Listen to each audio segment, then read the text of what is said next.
Welcome to the Bibles and Beer Show. So one thing you spoke about quite a bit was anxiety. That's something that, I think a lot of people, especially young people nowadays, with all the caffeine and energy drinks and all this stuff, that affects their bodies. But I deal with anxiety. I didn't when I wrestled or played football. So for me to think of you with the accolades that you have as a wrestler, dealing with anxiety, for one, it's hard for me. It's hard for me to imagine you walking out on a mat and being worried. But I get it, because you never know what that other person's bringing to the mat. What advice would you give to a kid that has anxiety about wanting to join competitive sports? And as a second part as well, how important do you think those sports are for that? Well, it's like I'm diagnosed high anxiety, and it's probably gotten worse from my head injuries over the years. But you don't get you can medicate anxiety, which is not a good idea. But you have to manage it, and you have to learn to manage it, and you've got to figure out your tricks. There were times I read books during tournaments. I wouldn't watch matches because I'd just get anxious. So I'd read a book and get into that. Or, I had a kid that used to, he'd listen to wedding music. And I'm like, it's like, wedding music? And how do you get pumped up on wedding music, Coach? It's like, that was a good point. And so when about 3 matches before, he'd change the music over to something else, and he'd be ready to go. And so he'd listen to, I don't even know what wedding music is these days, but that's how he dealt with it. But so you're never going to get rid of anxiety. You can mitigate it. You can, you have your stress management skills. And so doing with wrestling, I figured out ways that I could deal with that. But my anxiety was, it wasn't so much losing, it was what would be said after I lost. I'm supposed to win this match, and if I don't win this match, so you had the pain of expectation, and so I used to overtrain for just because it relieved my anxiety a little bit. And when I got to college and I was not doing as well as I thought, my anxiety told me that I sucked. I was not that good. And then when I hit college and I was losing some matches, because in high school, I think I lost 2 matches total. And all the other matches I lost, I was in 8th grade. Before that, so I didn't lose anything. Yeah. Your record shows you lost 1 in high school. Yeah, well, I lost another match at the Sunshine Open in Florida to a guy named Sam Anacana, who actually wrestled Ray Lewis in the state finals in Florida. So when I said 117-1, technically that was GHSA, all GHSA, which is Georgia High School. So that one, and you said you'd only lost 1 other, so that's including. So you've only lost 2 matches in all through high school. From the time you started wrestling. In high school. In high school. Right. So as a 9th grader till senior. Yeah. So all the junior, all the international, everything. I only lost 2 matches. And so you could be like 567-2. I honestly, we've never really looked at all the other matches because at junior nationals, I'd wrestle 18 or 19 matches for that tournament. Wow. And so there was a lot of. Coach, that is absolutely breathtaking. You're humble. Yeah, very humble. I get it. That's 117-1. That is extremely remarkable. And then when you're talking about you've only lost 2 matches total out of every tournament when you were in high school, that you wrestled, man, that is wild. I appreciate it. Well, and it just made it even worse when I started leaving college. No, Yeah. I mean, Cadet, man, yeah, Coach, you have to be probably one of the most humble people I've ever met. I'll say that. I was telling my wife that. I said, he's humble. Yeah.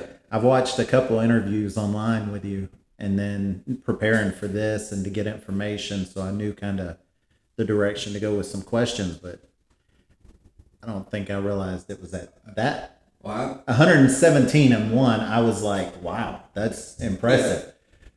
we I didn't realize that was, Yeah, that was just high school, just yeah. the season between, November and February. and you wrestled year round. Yeah. So then you can imagine when I finally had college, because my anxiety told me And I'm that sure I sucked. anxiety went up. Yes. Because you weren't used to Well, I was losing. the You're number like, one. "What's wrong?" I was the number one recruit coming out, and so it was brutal. And Well, you had a couple friends that were at college with you, and they took off, right? So then you felt like your life was even more upside down. yeah, the reason I went to West Virginia University was one, my brother was there, and then Nate Carr, who was a bronze medalist in the Olympics in Seoul in '88. Which he got completely shafted. He should have been a gold medalist. And then Dominic Black, who should have been our Olympian in 2000, he just had a brain fart and didn't do what he should have. I mean, he was the best guy. Yeah. And then Dean Morrison, who was the NCAA champ at 177 pounds in '94. They were all three there. My older brother was there, and so I went, and then Nate, Dominic, and Dean were all gone within a year and a half of me getting up there.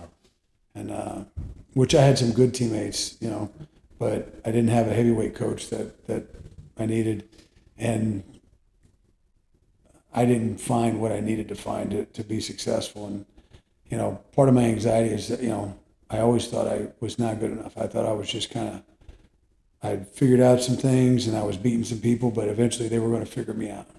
Yeah. And when I hit college, they figured me out. And so it looking back now, it's like, oh, you should have done this, and you should have done this, and you should have done this. And I didn't do those things. And I couldn't think myself out of my anxiety to do that. Looking back, and when I see the kids dealing with anxiety, I feel I deal with them better than I was dealt with through coaching. I got sent to sports psychologists. I got, you name it. But it just, it just didn't, it never settled. And then, and just as I've gotten older, I still have the same anxiety. It's why I get up to school at 4:00 in the morning. I know I've forgotten something. I know I have something not taken care of. So I've got to be there in order to take care of it. I would have never guessed it because you're such a laid back, relaxed person. Yeah. I've seen you on the side, during tournaments and stuff, and even big matches or final matches or whatever, and you still look like it's just another day at the office. And with me, being a dad, I get invested in every match, no matter if it's my kid or another kid or a kid that I've that's friends with my kid or whatever. I get invested in it, and I'm the dad that's hanging over the rail, yelling and screaming that people are kind of looking at kind of weird. And you look like when you coach, you're just it's another day at the office, easy going. You'll give them whatever they're doing. Obviously you're yelling out, but you look like you're in your zone. Yeah, you're in your zone, and I guess it's that. Duck in the water type thing where on the surface they look so calm and underneath one of their legs is just a kicking. Well, you got to be their call. I mean, if you're freaking out in the corner, then what are you going to do? That's probably where I screwed up. The first 2 years I did it because I was the one freaking out in the corner. Yeah, you got to be their call, but and the more irritated I get, the more I'll just get quiet. Because if they really aren't listening to me or they're not, why am I yelling? So at least at practices, when I'm finally really fed up with something, I'm just going to set them aside and just sit quietly because I'm going to say something I might have to apologize about, and I don't want to do that. So it's just easier just to sit quietly and not do say anything. But in the corners, you got to be their calm, and you're the first face next to probably their mother or their father they're going to talk to after that match, and so they're going to take a lot of it from your initial reaction. And my father was always great about it. I mean, I might get chewed out about something later that I needed to be chewed out about, but the initial right off the bat, it was always, a good thing. So that them walking away, it needs to be a positive thought that they're walking away from, and before they go see their mother or their father, and so I wanted to be that. You look for the positive, and they're. It doesn't mean I'm not going to come back and be like, all right, now I'm going to tell you about this crap that I'm really, really upset about. Yeah. But, getting upset, I wrestle the match inside. I'm usually contorting myself as I'm going through it. But again, I'm trying to be calm enough to where they're going to listen and they're not going to take more energy from me or anxiety from what I'm doing.